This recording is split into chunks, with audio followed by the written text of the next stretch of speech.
Hello, friends and family. Welcome once again to Nanaba's Kitchen. Today I have 5 fried rice recipes on the menu to share with you. And my hope is that one of them, at least one, stands out to you and qualifies as your favorite. So be sure to let me know that in the comment section. So like I said, I have 5 of them, and we're going to begin first with the beef fried rice recipe. So what I have done in this recipe, including the other 4, is taken leftover ingredients, including the rice itself, and transform them into something gourmet. So I have some thinly sliced beef here, and I've added soy sauce and some ginger.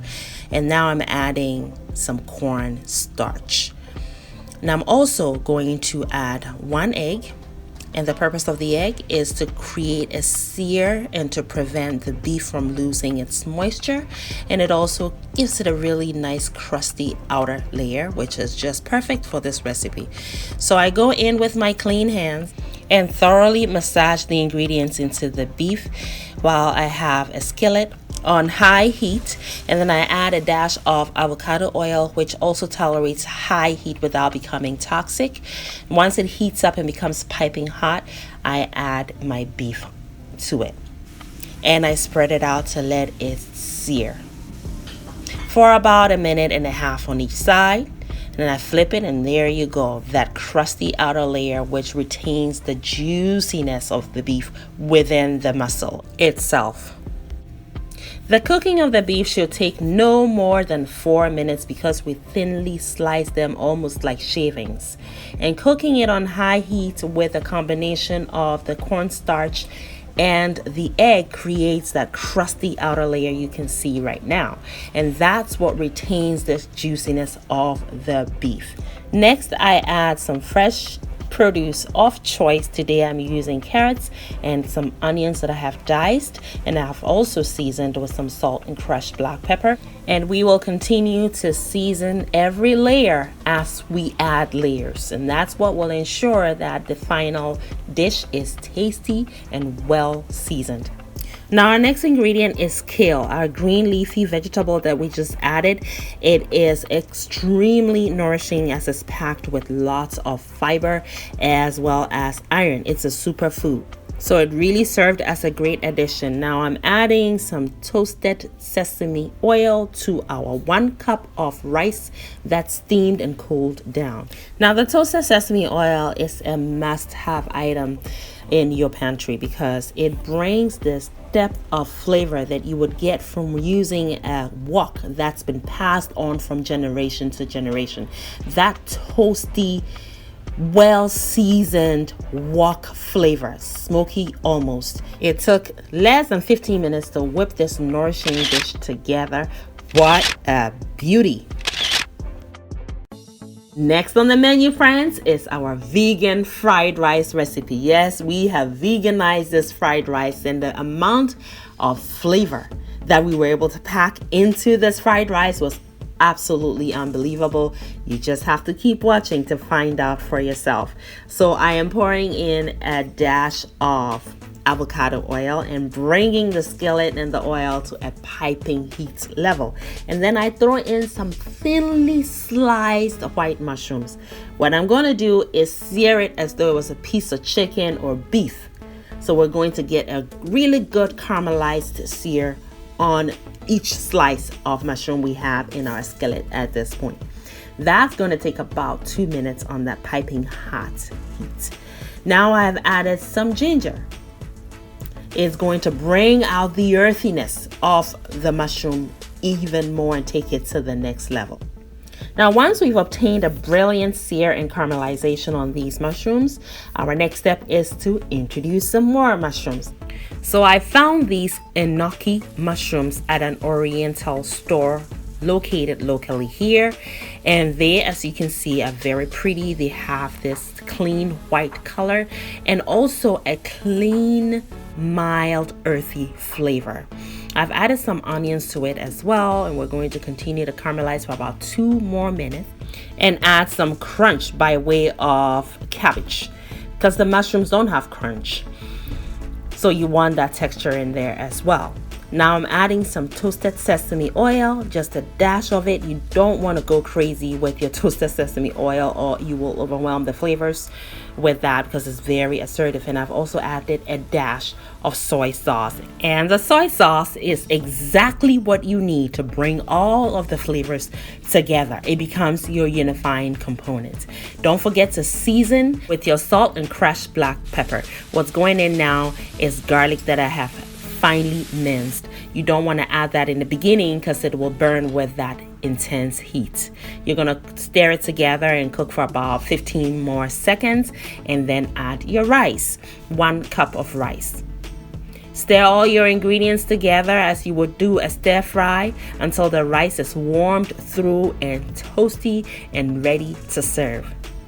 Now, once the rice is warmed through and has become as toasty as the rest of the ingredients and it's even achieved some caramelized bits here and there, you would add some scallions or spring onions and finish it off with some radishes. Why not? They were a leftover ingredient and they're pretty, aren't they? Thinly slice them and add them. They also bring this fine gourmet peppery taste to the dish. And I've also just added another version of enoki mushrooms. They're thinner, they're slender, and they have small heads, and they're very stunning. The whole point is to take leftovers and transform them into something gourmet. And I think we have just done that with this mushroom fried rice. Next on the menu, friends, is our simple and yet flavorful egg fried rice. Friends, if you have some leftover rice, some leftover vegetables, any kind of vegetables, and some eggs, you have yourself all the major ingredients you need to whip this fried rice together. So we have some butter, just a tablespoon of butter, which we're going to cook until it turns brown because brown butter is more flavorful. There it is. So we're ready to add some onions. I have just diced them and I've also julienned some carrots. So those go in and we add our salt and crushed black pepper and continue layering our flavors. And cook for about a minute, not exceeding a minute because you want to retain the crunchiness of your vegetables. Now we're going to add 1 cup of rice that's steamed and cooled down, followed by some soy sauce and toasted sesame oil, just a dash of each, and continue to stir fry. Now we're getting ready to add our eggs, the star ingredient. I have 2 eggs which I'm whisking together, and I've created some space in the middle of the skillet, and I'm going to cook the eggs and scramble them. And I just pour a little bit at a time because I don't want all the eggs to seep into the rice. I just want to kind of cook it separately, although we're cooking it in the same skillet. So just like that. So pour them in bits, scramble as you go. And we're going to also season with our salt and crushed black pepper that just went in. And we're almost done here. The children love egg fried rice. Why? Because it's quick to put together and it's very flavorful. I've just added some peas, some green peas, bring it some color and make it even more nourishing. The fried rice is ready to serve. Now I have to mention that the soy sauce I used in this recipe has a bit of ginger and garlic in it. So if you don't have that kind of soy sauce, obviously you can add a pinch of ginger and garlic, and that will really help to elevate the flavors. Done and perfect, just like so. Next on the menu, friends and family, is chicken fried rice. I'm using all leftover ingredients, and I think you're going to find it quite interesting how these ingredients are transformed. So keep watching. Now, friends, because we have all leftover ingredients, we need to think of how to revive their flavors. Butter is the best way to start that. So I have 1 tablespoonful of butter that went into this hot skillet. I have some leftover chicken breast that had the skin on it when I baked it. And I used it to make chicken salads. So this is the leftover, and I've diced them up, and I've added finely minced ginger. And I've also added some soy sauce as well as my toasted sesame oil. Now this here is Ghanaian chili oil, which is known as shito. I have 3 different recipes on this channel. I have the vegan rendition of it, and I have the komikina and shito, which is the quickest, easiest way to make shito, and then I have the original version, my version. I've added some onions as well as some broccoli. So we're reviving these ingredients. We're freshening it up with these fresh produce and also bringing some nourishment into this skillet. You can see where we're going with this. I've added some julienne carrots as well. And I'm going to season with some salt and some crushed black pepper. And as I stated, friends, shito is a Ghanaian chili oil or chili paste, which is found in most Ghanaian homes or African people's homes in general. And it is unbelievably tasty and functional. So I always have some in my pantry, and it comes in handy when I need to spruce up the flavors in a dish, and plays a huge role in revitalizing dishes, especially those bland tasting ones that need that kick. I've added 1 cup of steamed rice that's also a leftover. So now we're just going to toast all the ingredients together. I've just added some peas. These are all leftover ingredients. And I also had some leftover red cabbage, so I diced them up and add them. We are done cooking this fried rice. And friends, secondary to the addition of all the ingredients, especially the vegetables, this yielded enough to serve 2, and I even had some more left over to take with me to work for lunch the next day.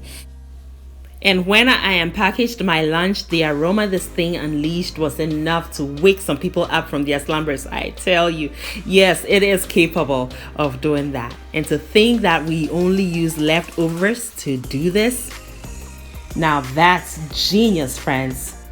Voila! Here is your chicken fried rice. So good. Now, next and last but certainly not the least on the menu today, friends, is our scallop fried rice. So, friends, I recently was trying to make some okra soup, so I needed to go shopping in my freezer. And lo and behold, here were these baby scallops I had used from long ago. The remnants had made their way to the very bottom of the freezer, and that's how this recipe was born. My inspiration for creating this recipe. So I have 2 Thai chilies that I've gone into the hot skillet with avocado oil in it. So I brought it to a sizzle to release the fragrance from the Thai chilies into the oil to perfume it. And here are the baby scallops. And friends, can you believe these sneaky scallops? How they made their way all the way into the bottom of the freezer trying to hide from me. Well, I just added some butter to it. Yes, scallops and butter, they're a match made in heaven. And when cooking scallops, you always want to get that sear first before you introduce your salt. Why? Because it will pull the moisture right out of the scallops. So this is the sear I am talking about. And then you add your salt and your crushed black pepper and the rest of your ingredients, which I just added some onions that I have chopped. Now, the scallops, they come from the ocean, as we all know. So therefore, they already have their natural brininess to them. So don't ever be in a hurry to season your scallops. That's why you want to add your salt and your crushed black pepper to it later to retain the moisture within them so they're nice and juicy and buttery. I've added my rice as well as my soy sauce, and I'm just toasting the ingredients together. We are almost done cooking. This is really quick, less than 10 minutes and you're done cooking this. What just went in is a pinch of finely minced garlic and ginger, just to brighten this rich dish up. Now we also want to introduce some crunch and color, because we eat with the eyes first, and you also want to enjoy the variety of textures while you're munching on this delectable dish. So we are almost done now. To finish brightening everything up before we plate, we add some Thai chilies. Now I had those left over as well. So here they go. Now these are very fragrant. In Ghana, we call these basil akoko besa. Now, if you don't have access to that, no worries. You can use regular basil or any herb of your choice. Here it is. Now, this one, I have to say, was my favorite. Just because I felt like I was a winner. You know, I found those sneaky scallops and I used them to create this genius of a dish. Thank you for watching. I hope you're inspired to try them. Make it a great day and have fun, especially in that kitchen.